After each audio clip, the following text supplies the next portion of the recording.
জন্য সকলের কাছে দোয়া চাই। আগামী দিনে ইসলামের পক্ষে হাত পাতায় ভোট চাই।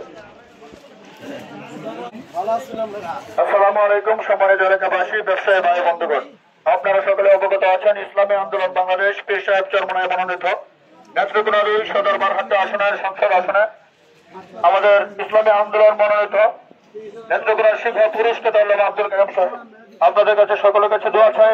আগামী দিনে ইনশাআল্লাহ ইসলামের পক্ষে হাত পাকা বারকারি ভোট চাই ইনশাআল্লাহ। আসসালামু আলাইকুম সম্মানিত ব্যবসায়ী ভাই বন্ধুগণ, এলাকাবাসী, আপনাদের সকলের কাছে দোয়া চাই। আগামী দিনে ইসলামের পক্ষে নেত্রকোনা সিংহ পুরস্কৃত আব্দুল কাইয়ুম সাহেব হুজুরের জন্য হাত পাকা মার্কায় ভোট চাই।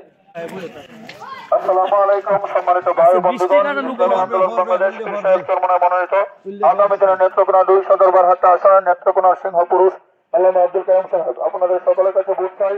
ইসলামের পক্ষে আগামী দিনে হাত পাকা মার্কায় ভোট চাই। কাইয়ুম সাহেব হুজুরের মার্কা হাত পাকা মার্কা ইনশাআল্লাহ। এই জন্য আপনাদের সকলের কাছে হাত পাকা মার্কা ভোট চাই। চরমনায় বিশ্ববিদ্যালয়ের পক্ষ থেকে হুজুরের অর্ডারে আমি প্রার্থী হয়েছি। হুজুর বলছেন যে সকলের কাছে যান এবং সকলের কাছে আওয়াজটা পৌঁছান। আপনাদের সকলের সহযোগিতা চাই।